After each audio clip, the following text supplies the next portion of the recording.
Ladies and gentlemen, Bungle. Hope you're doing well, and I hope you're having a great day. Today, we're going to be talking about the P47. Now, the gameplay you see here, as requested a lot in the comments section, is, hey, Bungle, take out the P47. Instead of just doing whiteboard presentations, how about you go give us some gameplay? Well, too easy. I have a montage here. Basically, I'm going to give you my tips and tricks on how to play the P47. Basically, the P47 in general in this game, this is like the top tier. I think it's level 26 or whatever. If you play the U.S. campaign, you unlock it. Basically, the bottom line up front with this is you're going to want to get this. You're going to want to get this over the A-20G and all the other American close air support, or as they call it, CAS, aircraft in the game. And the reason why is it's pretty simple. This is like a multi-role. This is a fighter. This is also can be a bomber and a ground attacker. You get rockets. You get like 10 H-VARs and a 500-pound bomb. H-VARs are great for just taking out infantry left and right. And then the 500-pound bomb comes into play where you can go drop it, take out a Panzer here and there, especially if you line it up correctly. And from there, pretty much you dive bomb, you attack. You got some 50 cals on your wings as well, so you can go and engage enemy aircraft and take them out of the fight as well. It's very, very simple. You just come in, dive bomb, attack. If you see an enemy aircraft like a GU-2888 or whatever, or a BF-110, very easy to get the jump on them and take them out of the fight. Very simple. Once you unlock this, you'll understand it's leagues faster than the A-20, very nimble, very quick. You can go and jump over a candlestick. Now, moving forward with this gameplay montage, right? One of the big things, and I think I might do a video talking about it or a whiteboard presentation, but it's pretty simple. If you play at, let's say, if you're unfamiliar with resolutions and everything, or milliseconds response times, in addition to your internet connection, you realize that it actually makes a big difference. And one of the things I learned from moving and traveling and all that is that when I was playing on my little laptop that I've used, gaming laptop I used that was good, 5 years ago, top of the line, I think it has a 960M graphics card, which if you're unfamiliar with mobile graphics cards, they're generally weaker than a a desktop graphics card. And if you're unfamiliar with VRAM or virtual memory or whatever, pretty simple. Is like your RAM on a computer. A video card has more RAM available on it. It can process more high quality content and everything for video games. So it's really good in graphic demanding games.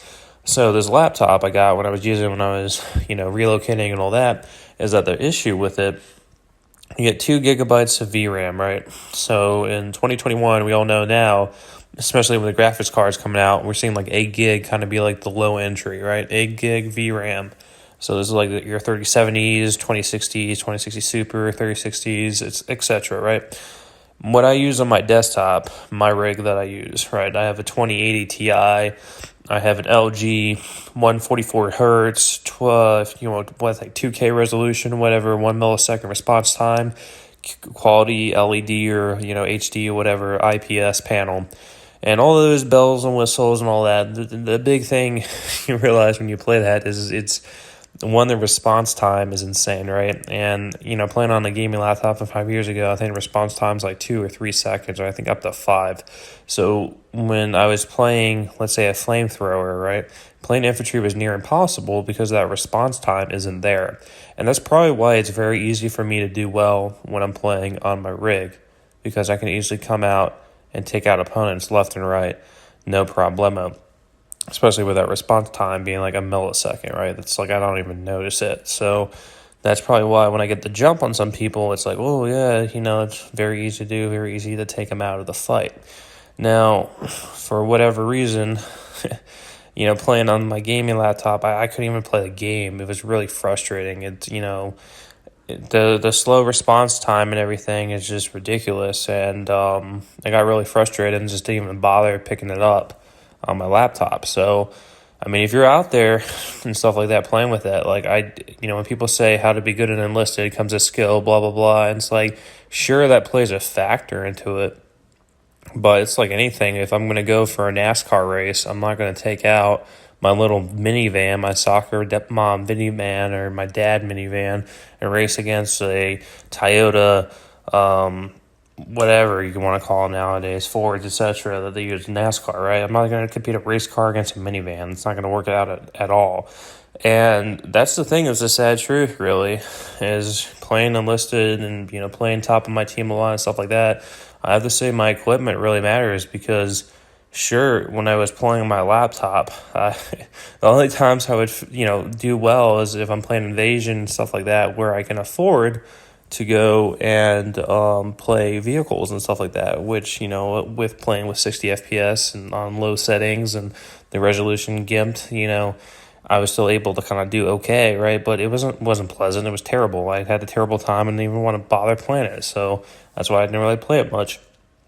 So yeah, I'll go, if y'all want me to do a whiteboard presentation, breaking it down, talking about it, I'll do that. But yeah, one of the things, like I said, one of the big issues is it's not skill. It comes down to having good equipment and having decent or modern equipment compared to old. And I wish there was more graphic support, like War Thunder does, because definitely playing on low settings, it's still hard, very hard to play. So, but if you reach this point in the video, pretty much with my montage and rambling and all that, P-47, great aircraft, definitely recommend picking it up. If you are playing on a gaming laptop, low-end PC and stuff like that, yeah, I don't even know how consoles fare. I imagine they're probably in the same boat. Or I hope they're at least decent, or you're getting like above 60 FPS. Frame rate matters. Your monitor matters. Your response time, definitely.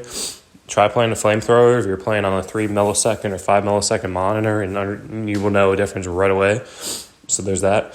And yeah, pretty much. I mean, P-47, just ground pound and everything like that. You can do this on a low-end PC or I think console as well. But if you're trying to run around and run and gun and all that, it's going to be way harder, especially that resolution and that response time and all that.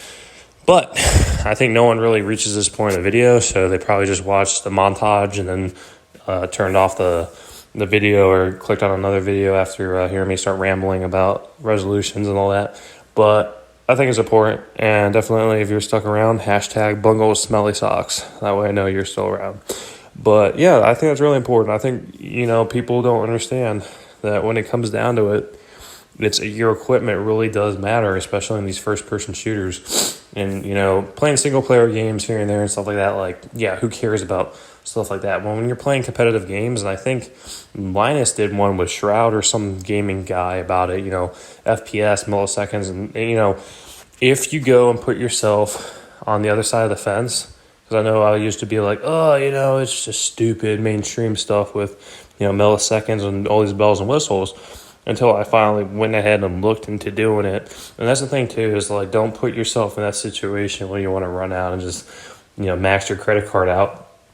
Build yourself, leverage yourself, so that way you can afford to put yourself in a situation where you can go get higher-end stuff, more modern stuff for your computer bills, etc. So that way you can afford to go and pay this amount for it, or use your credit card and then pay it off before the end of the month, before you start getting hit with APR and all that. Stuff like that. Work yourself up to that point. Don't just automatically dump it in, because, yeah, sure, it'd be cool having a high-end PC, and it'd be great for me to drop $3K right now for a 3090, but, I mean, where does that put me financially with my life, with everything else going on? Not probably a good decision at all. So if you're working there, or that's something you want to, set yourself a goal for, definitely go for it. But, work your way there. Leverage yourself when you can afford to leverage yourself. Don't put yourself in a situation where you can't. But, yeah, like I said, no one probably is reaching this point in the video. I don't even know why I'm rambling, but it's kind of one of the things I thought about and realized when, I was having to use my laptop for a hot minute. So, other than that, if you want me to go more into detail on this, I will. But hope you enjoyed the P-47 montage and gameplay. And comment down below for future content. Other than that, I also got the Russian and German engineer bundle, so if y'all want me to check that out or whiteboard it, I will. All right, guys, have a great day. Thanks for stopping by. Join the Discord if you're new, new sub, new viewer. Hope today is the day that I earn your subscription. Other than that, I hope you all have a great day. Take care.